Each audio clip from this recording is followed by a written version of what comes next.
Alright, welcome back ladies and gentlemen to the Chupacabra tutorials channel. I'm your host Larry, and today I'm going to show you how to install DS4 Windows so that you can use it to play all of your favorite computer games using your PlayStation controller or the Nintendo Pro controller or the Joy-Cons. Pretty much all of the most typical controllers that you have, you can use this program with in order to play games.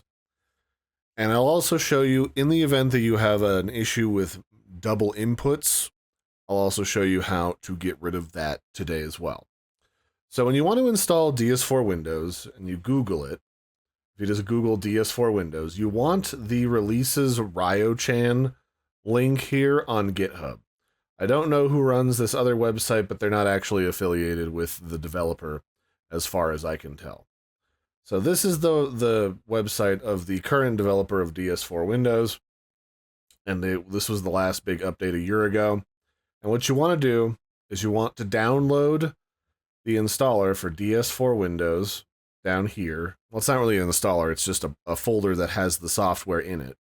DS4 Windows 3.3.3 x64. So go ahead and click on that and download that to a folder called DS4 Windows. After you've gotten the 64-bit version of the zip file downloaded, go ahead and download the .NET Windows runtime. .NET is just the framework that DS4 Windows uses to run on your computer. So go ahead and click on the 64-bit version up here to download that. We're also going to need the Vigimbus driver, Vigimbus download. And you'll want the one down here for releases Nefarious Vigimbus. Again, it's on GitHub. And then you'll want to download this one here, 1.22.0, ARM64, all that stuff. Go ahead and download that to the same folder as well. And then the last thing we want is we want the HidHide download, which you can just Google, and it's the Nefarious GitHub right here from HidHide. And you can just go in here, and then you can download the most recent version of that as well. Once all of that stuff is downloaded, go ahead and open up the folder it's all in. And then start by double-clicking and installing everything that you don't already have installed. I'd probably start with the .NET framework, which I already have installed. Just click on Install, and it'll walk you through it. Same with Vigimbus. The one that I don't have yet is the HidHide driver, so let me go ahead and install that. And I'll just let it go where it wants to go, because it's very small. I'll give it administrator permissions to finish the installation process, which is what that black screen was. And it should all install relatively quickly. These aren't really big programs at all.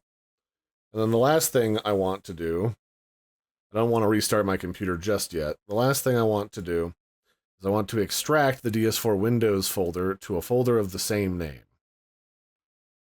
And you can use a WinRAR or a 7-zip program to extract that if you're not familiar with a zip file.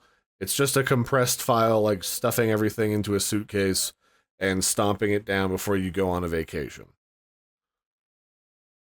And then inside of here is the actual software for DS4 Windows. So before we continue, you're going to want to connect your PlayStation controller to your computer. You can do this either via Bluetooth or by just plugging it in with a cable. If you would like to connect your controller via Bluetooth, you'll want to use the Windows Bluetooth settings here. It's just the Bluetooth and other devices window. You can look it up in the search bar. Mine's actually already paired, so let me just remove that real quick. So to pair your PlayStation controller with your PC, press and hold the PlayStation button and the share button until the light bar on the back above the plug starts to flash rapidly, like it's a EDM bar or an EDM dance club, and then click on the Add Bluetooth or other device button here at the top of the screen.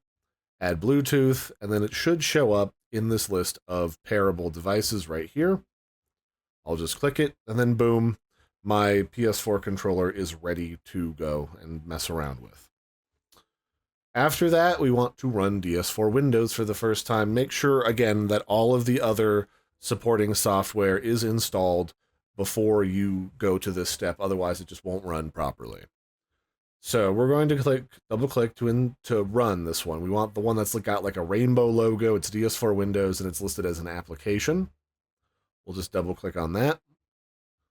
And then I always keep the settings for this in the program folder. That way, if I ever have to reset this and delete everything and start from scratch, because hiccups happen with third-party controller drivers, you can just delete this folder without having to hunt down stuff in your app data folder.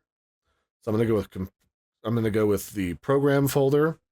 And then for right now, this is the device mapper support window. Basically, this is what game controller are you going to be using DS4 Windows for. I'm going to be using the DualShock 4 controller, but you can also use the DualSense, which is the PS5, the Switch Pro controller, the Joy-Cons, or the DS3, which is just the DualShock 3, but you'll need a different driver for that one, so I'll do a different tutorial on that later. But I'm only going to enable PS4 controller support with the one at the top, but if you're going to use something else, just click yes on one of these other boxes, and then hit close. And then it should open up the DS4 Windows window and show that my controller is plugged in, or in this case, connected via Bluetooth. It tells you which one it is right here. And right now, if I wanted to, I could go play games right now and I should be good to go. This is, by default, this is going to pretend to be an Xbox controller, and I can already immediately start playing games with it as it is right now. I just have to make sure that DS4 Windows is still open so that it can function as the driver for my computer to see and use my PS4 controller on games that don't have native PlayStation 4 controller support. And this is most of the battle taken care of right now. Now, the other thing that might have happened is you might have had a little pop-up window show up. Under settings over here, there is a controller driver setup button on the right-hand side, these little blue links. Normally, when you're first getting started with this program, it'll walk you through installing the VisionBus driver and installing the HidHide driver if you need it. Because I had walked you through doing that already, this might not have popped up for you, just like it didn't pop up for me because it detected you already had stuff. Don't worry about it. Most of this is unnecessary because Windows already has the Xbox drivers you need built into the actual operating system now from Windows 8 and onwards. And then I already told you to install VisionBus, which is what this program needs to talk to your PS4 controller. And then I'll get to what HidHide does in a minute. You can also use this Faker input driver. I've never really done much with it. It's optional and not necessary for this to work, but it does offer you some additional functionality if you want to mess around with it. So I'm just going to exit out of here for right now because we don't really need that.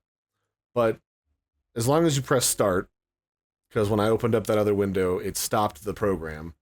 But when you hit start down here, the controller should show up. And if it's not showing up initially with like Bluetooth or with the cable, plug and unplug it a few times. And you might have to hard reset the controller if you flip it over. On the underside of the controller, there's like a big barcode that says Sony or whatever brand on it on the underside.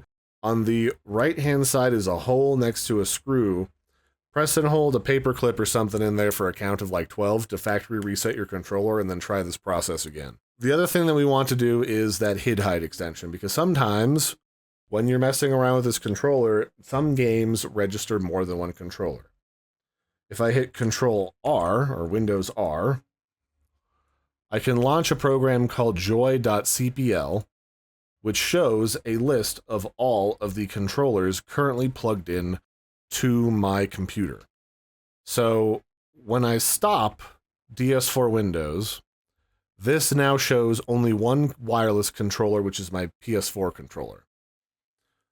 If I start the DS4 Windows, it now shows an Xbox controller for 360 for Windows.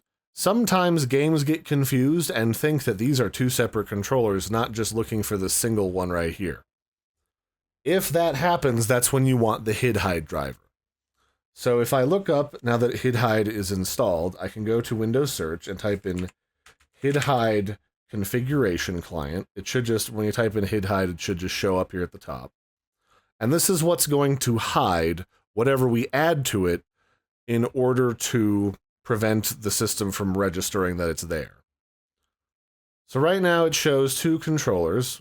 I want to add DS4 Windows to this program so we can look through the cloak that this is going to provide and actually see all the controllers that are on the system. So I'm going to press the plus symbol, and then I'm going to go to my downloads. I'm going to go into this folder where I've got all the DS4 Windows stuff, and I'm going to add the DS4 Windows application that's got the rainbow icon.